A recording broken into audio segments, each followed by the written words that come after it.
herrlich. Das ist gut so. Ach Mensch, ist das wunderbar.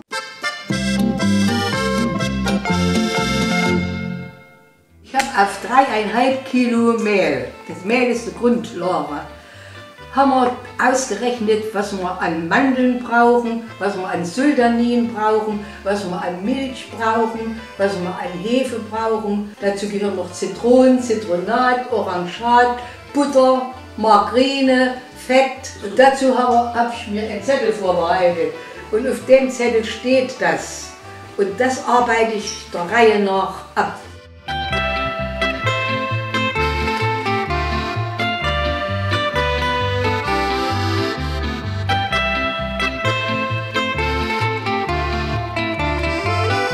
Mandeln muss man in kochendes Wasser, muss man im Topf mit entsprechend viel Wasser, je nachdem wie viel halt Mandeln hast, dass die abgedeckt dann sind, müssen sie ins kochende Wasser, müssen etwa bei gleicher Hitze erstmal bleiben, damit sie wieder kochen.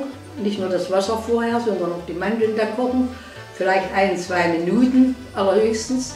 Dann wird abgeschaltet und du kannst stehen bleiben, bis du dann die Mandeln abgießt und abbobelst, wie wir es jetzt machen. Die Mandeln müssen trocknen, bevor sie dann am anderen Tag verwendet werden. Oder die müssen trocken sein, weil sie dann gemahlen werden. Und das macht alles ziemlich viel Arbeit.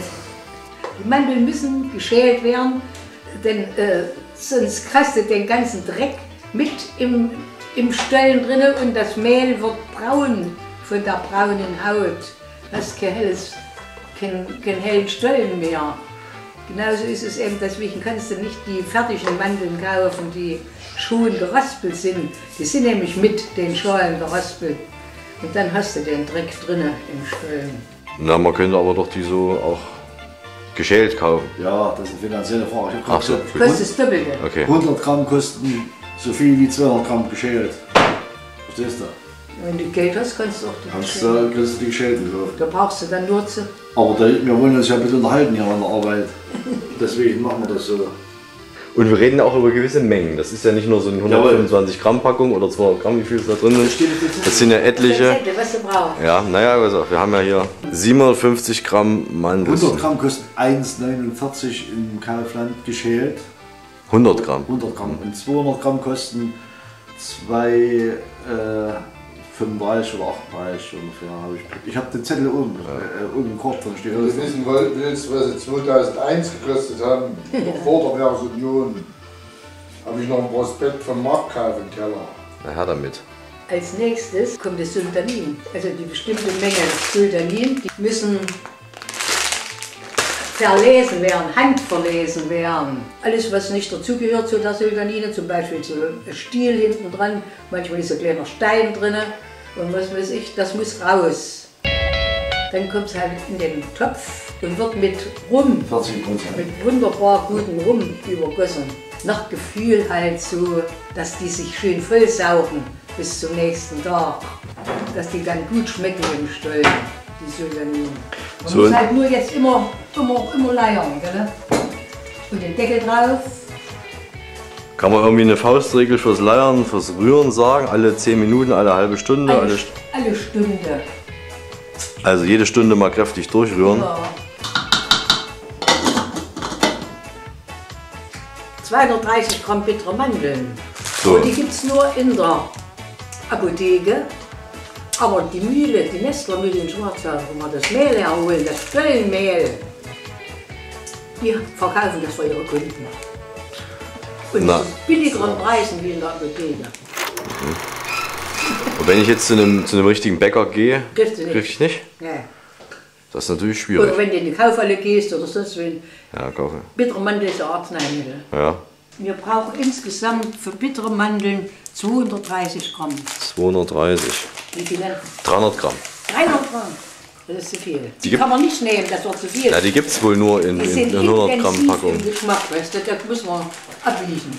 So, und jetzt wird das Mehl gesiebt, damit der Dreck, was eventuell noch im Mehl ist, nicht mit in die Stollen kommt. Kein Dreck drin, ja, kaum was. Ein bisschen Schrot ist da hier.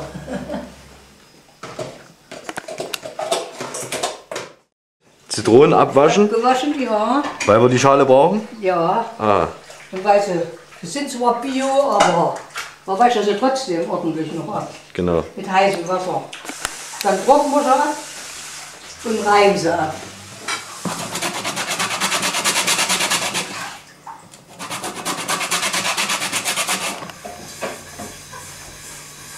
So, das kommt hier rein, damit es nicht verriecht.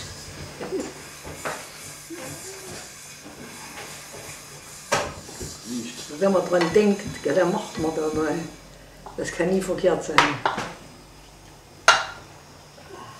Siehst du, das ist immer noch Schnaps drin. Ja, das kommt ja noch ein bisschen. Das morgen früh ist es aufgesaugt mit der Bombe drin. Da drin ist immer noch Brühe, das muss alles noch aufsaugen. Jetzt muss das ganze Zeug an einer gleichen Stelle die gleiche Wärme haben. Also 20 Grad im Zimmer mindestens. Also die Mandeln, die brauchst du nicht am letzten Tag abholen. Das kannst du schon mindestens 8 Tage vorher machen, wenn du das willst. Und da werden sie dann auch systematisch trocken. Jetzt musst du sehen, dass sie bis morgen früh trocken sind. Da musst du eben immer mal wieder drehen und wenden. Wenn es geht mit dem Löffel, nicht mit den Händen.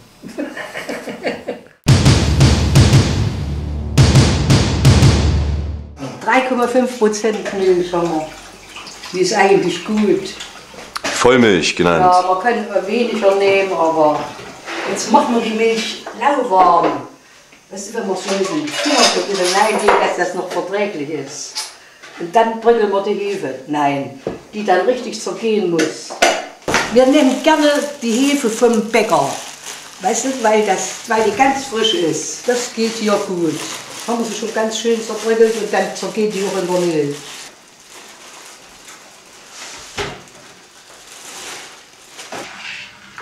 Damit das sich nicht unten anlegt, musst du das nun ein bisschen rühren.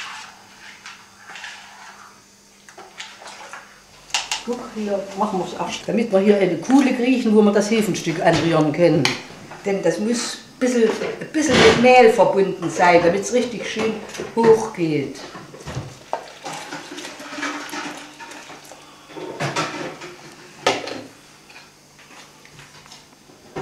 Siehst du es? Guck, wie das mit dem Mehl jetzt in Verbindung kommt.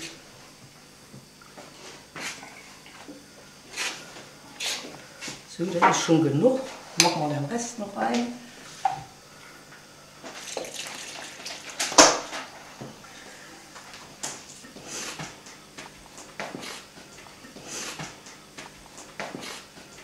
So schön locker. So, und jetzt stellen wir das warm auf den Herd, zum Beispiel hier wieder.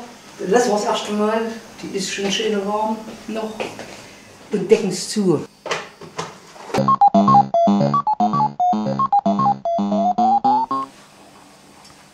Gut, da machen wir nicht so viel rein, damit sie gut durchleiern. Länger. Und wenn das so anklebt an der Seite, dann sind sie gut. Das ist gut. In der Zwischenzeit werden jetzt die Zitronen geschnitten und ausgepresst.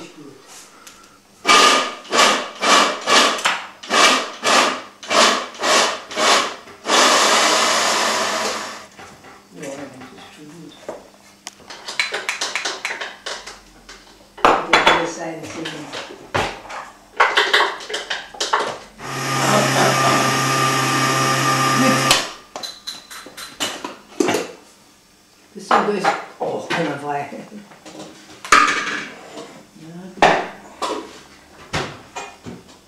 Ja, wir machen jetzt mal nicht so lange.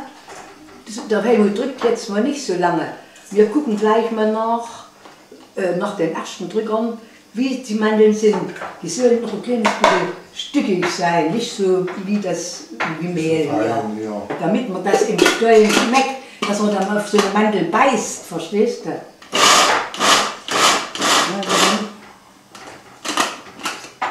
Ja. Ja, hier ist noch Aber die sind schön. Wenn man eine halbe drin ist, ist auch nicht schlimm, gell? Jetzt noch die Bittermandeln am Ende. Ja. Die Reihenfolge ist besser als andersrum. Ja. ist schon gut so. Ach Mensch, ist das wunderbar. Gute Hefe. Das ist wunderbar. Oh. Rum. Ja, und nicht gleich ins volle Mehl, sondern das jetzt mit dem Hefenstück erstmal den Zucker verwirren. Richtig nein, immer richtig, kein nicht zerrafft, immer nein. So, das fangen wir wieder gut an. Die ist immer noch so weich, 5 Tage. Ja, harter wird die nicht, wenn die warm steht. Ja, aber so weich. Die Wurfig brechen. Ja, und das andere. Da noch ein bisschen mehr mit. So, dann lassen wir mal. Kosten erstmal noch. So, das ist das Zitronenzeug drin.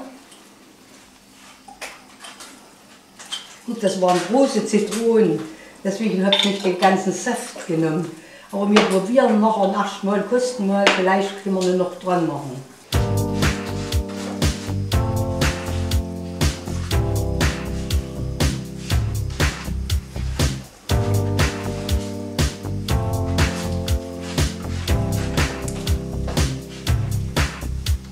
So, jetzt geht's weiter. Wenn du bitte aufhören willst. Und das tust du jetzt schön unterkneten.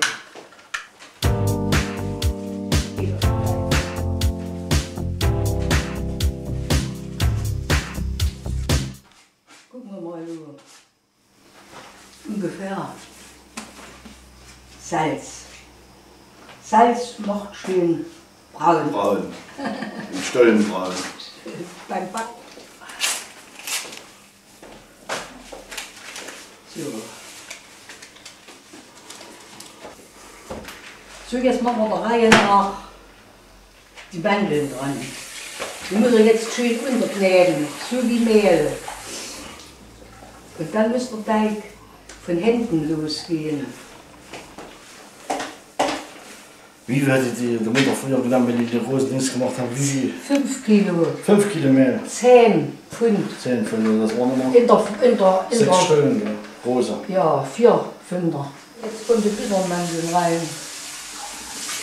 Du kannst das natürlich, wenn du nur vielleicht 500 Gramm Mehl dazu nimmst und Endstollen wächst, kannst du das mit der Küchenmaschine machen. Ja? Ja, hast du, ja. Kannst du alles in, aber da kannst du keine 3,5 Kilo machen. Nee, das schafft der Mutter nicht. Nee. Ja. Die Erdwachsgehöranschad, das waren ja Südfrüchte. Selten gab es das, ganz selten, ganz selten. Oder ganz selten. Aber du hast so Kaufen gekriegt als Orangenschad, aber das war aus grünen Gurken gemacht. Das haben sie irgendwie auch einstilliert mit Zucker oder geschnitten und war halt genauso und hat auch so ähnlich geschmeckt. Ich soll das mit einem Löffel reinmachen. Da wären wir aber heute nicht fertig. Du kannst einen Kloßlöffel kannst du nehmen. Du Was willst du machen? Halt mal.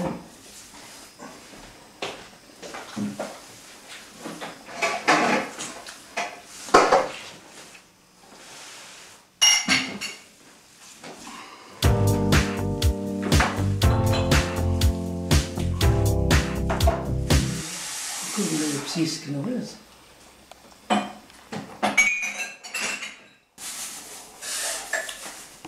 Da auf der Hände kannst du es auch machen. Ja.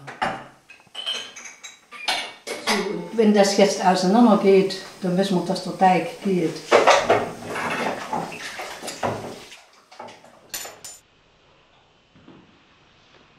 So, der Teig ist schon gegangen, jetzt brauche ich die Ware. Und da wiege ich, wir haben uns geeinigt, wir wiegen 1 Kilo 200 Gramm.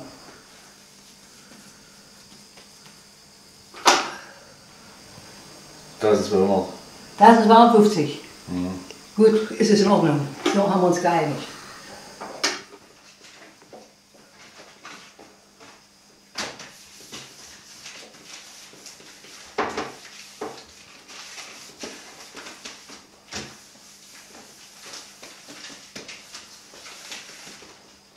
Brotpapier. Das ist schon gemacht.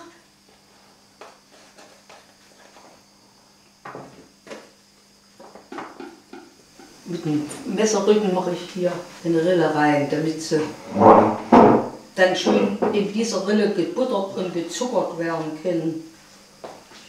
Also der geht jetzt, bis er ein bisschen auseinander geht, an diesem Strich hier, dieser Rinne, die Stollenrinne, da geht er jetzt schon auseinander. Das geht also recht schnell.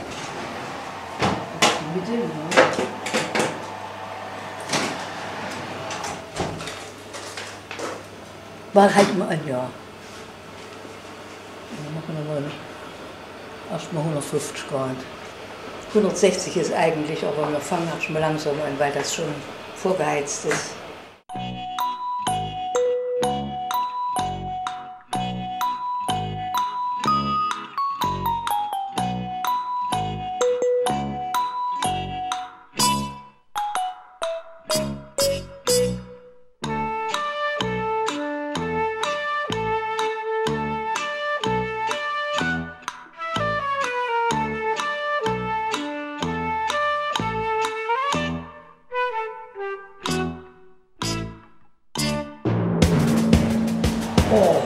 Oh, und dann probieren wir mal, ob er klebt. Der klebt nicht mehr.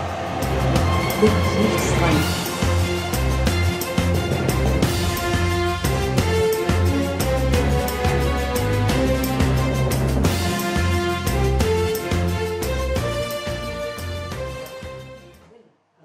Pass auf, jetzt wollen wir so einen Stollen schön buttern und zuckern. Da fangen wir an und haben die Butter schön weich gemacht und streichen die nun so über.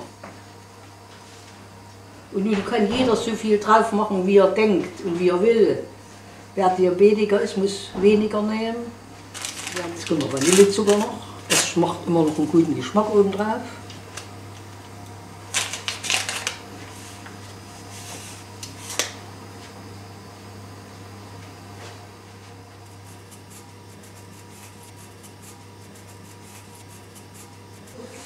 Wir hatten 3,5 Kilo Mehl für den Stollen zurecht gemacht und auch verarbeitet.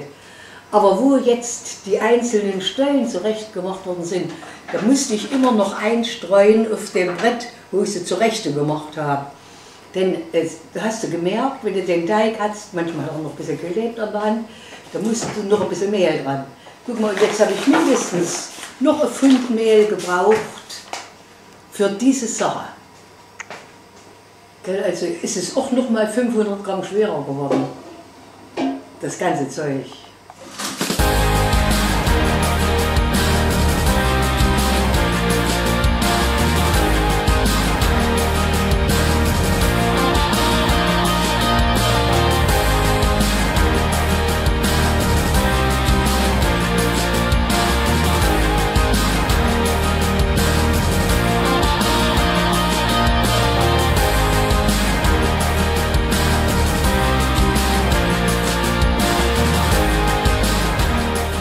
Nimmt natürlich nicht irgendein Messer, sondern ein Faststollenmesser. Es muss länger sein als der Stollen an sich, jawohl. Denn der Stollen wird nicht, wie sagt man, nicht geschnitten, sondern gedrückt. Das Messer wird gedrückt. Und warum in der Mitte? Damit du eine schöne Schnitte hast, immer wenn du aufschneidest. Die besten Stücken. Jawohl. Gleich am Anfang. Komm gleich aus der Mitte. Sonst müsste man ja erstmal den Kanten essen. Nee. Das will ja keiner. Aber die schmecken dann auch noch gut. Ja. Sieht doch gut aus? Sieht gut aus. Ja. So, und jetzt mal bitte eine Scheibe abschneiden. Und zwar daumendick. Oder abdrücken, wie der Fachmann sagt. Nicht abschneiden, sondern abdrücken.